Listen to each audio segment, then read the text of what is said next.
I wanted to be able to wear shorts where my thighs didn't scrub and the shorts ride up. I wanted a thigh gap. I used to be the CEO of the New Year, New Me Club. I was the CEO, okay? I ran that club. I'm gonna tell you a quick story time. You will never understand. You have a husband. I don't have a man. You have kids. I don't have any kids. You this, you that.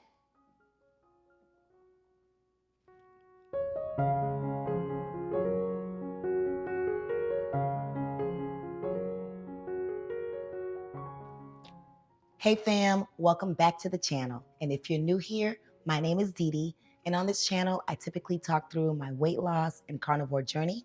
But this video is gonna be a little bit different, but in the best way. Today, we're talking about my September to December arc. And basically, it's about locking in on the goals for the next 4 months. Now, if you watch my last video, my Sunday meal prep video, you'll see that I already started talking about September goals, all the way through the end of the year, specifically because of my motivation being a bridesmaid in a wedding in January. Now, you already know I'm trying to maintain how I'm looking right now so that I can fit into the dress and don't have to add fabric to that dress. Okay. But anyway, I started thinking about my goals going into the end of the year.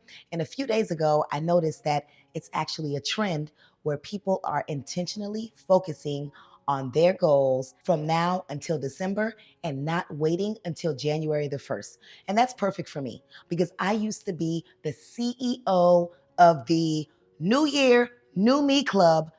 I was the CEO. Okay. I ran that club, but no more. No more. We are starting today. We are starting in September and we are focusing and being intentional. For me, this lock-in period is all about truly evaluating how I'm spending my time, focusing on my family, my self-care, my peace, and my goals. And of course, I want to take you along for the ride and hopefully inspire you to create your own specific goals during this lock-in period.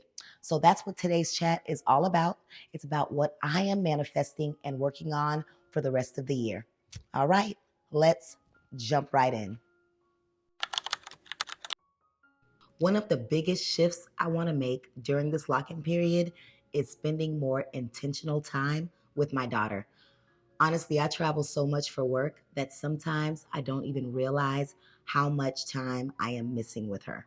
She is growing up so fast, and those moments are just flying by. So I've been carving out little mommy daughter days, doing things like kid face masks or watching a movie or even doing our nails together, just doing anything I can to create memories. And at times, I find myself having mommy guilt, and I just don't want her to look back and only remember that mommy was always busy or mommy was always gone. So I'm just doing my best to carve out those little moments to spend time with her. Now, a few months ago, I remember her coming to me and saying, Mommy, I wish I could just win $1,000,000.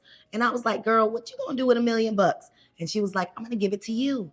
I just want you to quit your job and stay home with me. I don't like you always having to leave. So I'll be honest, that kind of hit me hard. And I understand that she's younger. So as she gets older, she'll understand that I have to work to make a living. But that's why I want to focus and be intentional on the times that I am at home to make sure that I'm making those moments count. If you're a mom watching this, I encourage you to schedule even the smallest chunk of intentional time with your kids. Trust me, it matters more than we even realize.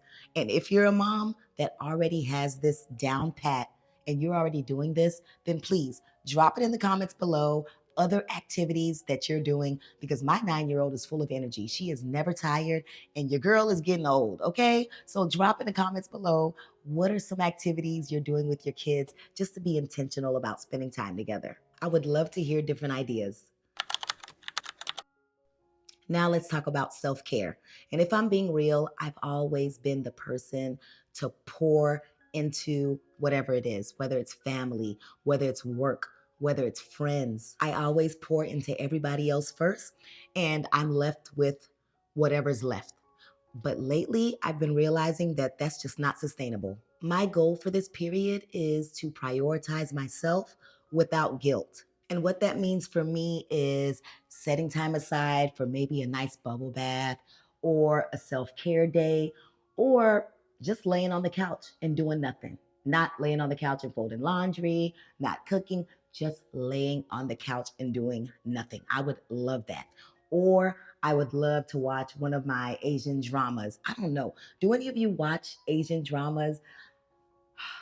They're just so interesting to me. I will just read the caption because the caption is in English and I'll read it and I'll watch the whole movie like that. My husband thinks I'm crazy. However, I don't care. It's interesting. I always love the plots and I love watching them. So that is really like a cool, chill day, just lying on the couch, relaxing and just enjoying myself by watching a little movie or just doing absolutely nothing. Another thing that I enjoy, but I don't make time for, and I feel silly telling you this story, but it is what it is. I love getting massages, and I actually have a membership. Okay, this is going to be like that Planet Fitness story a while back. I'm just letting you know, I'm giving you a heads up. But I have a membership at a local spa where every single month they take a certain amount out of your account and you get a point. And the point that you get is like a discounted rate for like a free massage or a facial or some kind of laser or something. It's not free because they're taking the money out of your account every month, but it's still a discounted rate for being a member. So like I said, every month I get a point. I checked the other day, I called and I asked, how many points do I have? I have 8 points. That means I have not gone up there for 8 months. And I love getting a nice massage. I just don't make time for it. And that is horrible. So that's something that I will definitely change. And I am starting to change now. I've already scheduled my massage. I'm getting one next Friday and I'm ready for it. I'm also learning that pouring into myself is also giving attention to my hobbies, things that I love to do. And content creation is a passion for me. I honestly love connecting with you all, and I always hope to inspire somebody to take the next step on their self love journey or their health journey. So it's something that I want to continue to do because I enjoy doing it. So whether it's creating content or lounging on the couch or getting a massage, which I'm getting next Friday, this goal is all about remembering that I matter too. Now let's talk about peace. This one is a big one for me. One thing that I've been reflecting on is how important it is to guard your peace, and everybody shouldn't have access to you.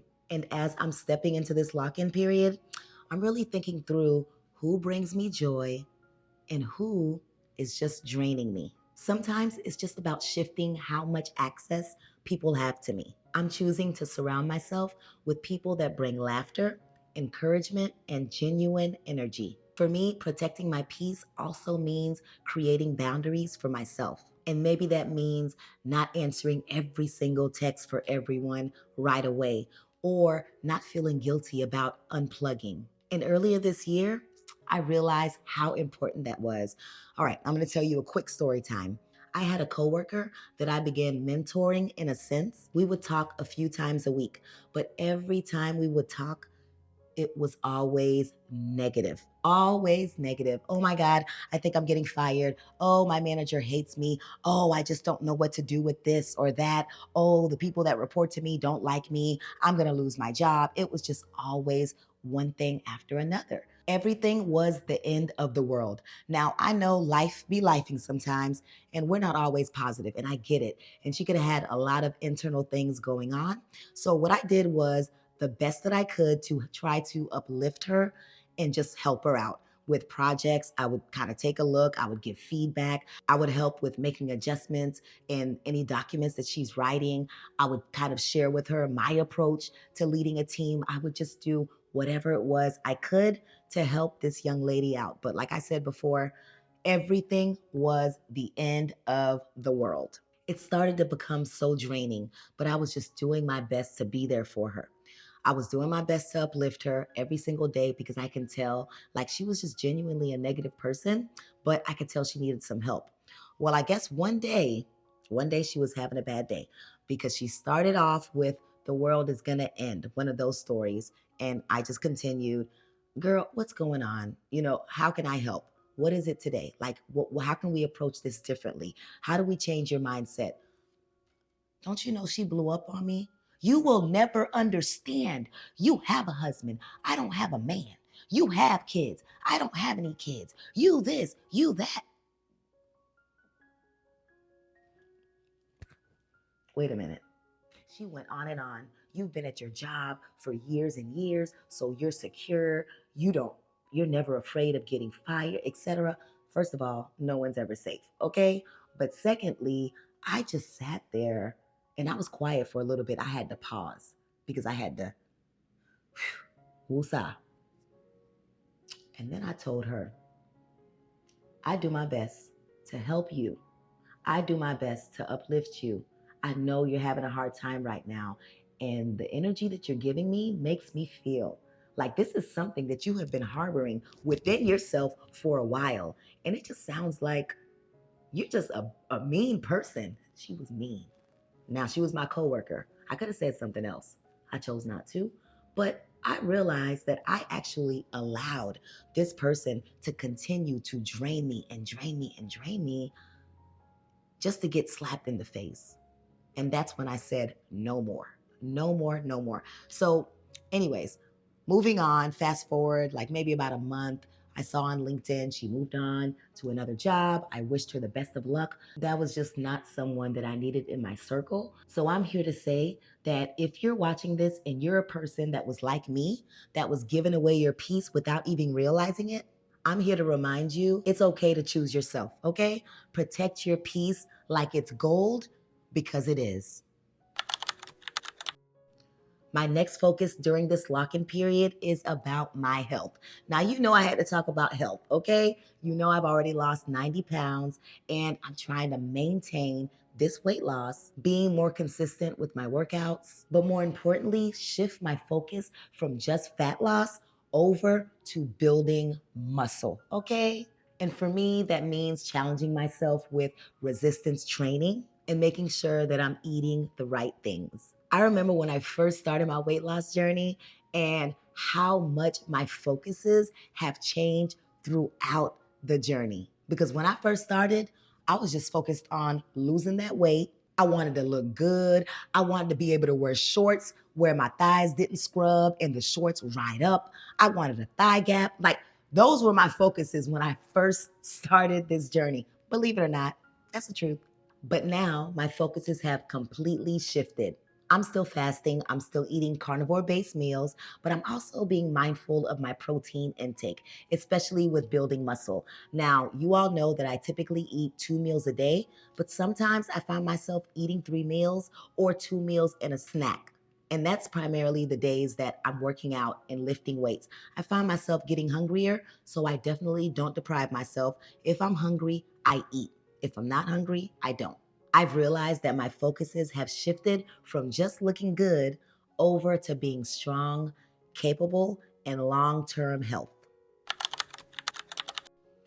Okay, now let's talk money, money, money. Okay, this is my final focus for this lock in period. I am focusing on being smarter financially because, to be honest, I can get caught up in shopping. Sure. Dresses, you already know, new clothes since losing weight, Amazon finds, online shopping, just little things that feel good in the moment, but they add up. So, my goal is to budget better, do my best to spend less, and also focus on needs more than the wants. And one of my strategies, especially with online shopping, is to give myself at least one day to sleep on it. And what I mean by that is if I'm just sitting here in the bed or on the couch scrolling through and I see something on Amazon or I see a sale or I see something, I'll put it in the cart, but I'll give myself a day to think about it. So if tomorrow I come back and I'm like, yeah, no, I really need that, then I'll go ahead and get it. But what I've been seeing lately is that I'll come back the next day and I'll be like, I didn't really want that. I don't really need it. It was just more so a want. And sometimes those boxes will come and I'll forget they're even there. Like if my husband grabs the box from the door and puts it in my closet or puts it. Sometimes I forget that I even bought it. So that's why I know I have a problem and I need to really focus on the shopping for the wants and really kind of shift my mindset to making sure that I'm looking at the need versus the want. And another part of this is really realizing that financial discipline really equates to financial freedom. And it's not about depriving myself, it's really more so setting myself up for bigger goals. I still want to travel with my family, I still want to invest in experiences, and I want to secure long term stability. So that's my challenge to myself for the rest of the year, being more intentional with spending. If it's not a need and it's a want, really evaluating if you really need that item. So those are my goals during this lock-in period, this September to December arc. Being intentional with mommy-daughter time, prioritizing self-care, protecting my peace, leveling up my health, and being smarter financially. I don't want to just float through the end of the year. I want to finish strong and I want to finish with purpose. And I encourage you to do the same. Write down one of your goals that you're focusing on from September through December in the comments below. I would love to see what your goals are as well. Remember, we do not have to wait until January the 1st to make a change. We can start right now. All right. As always, thank you so much for watching, and I look forward to seeing you in the next one. Bye.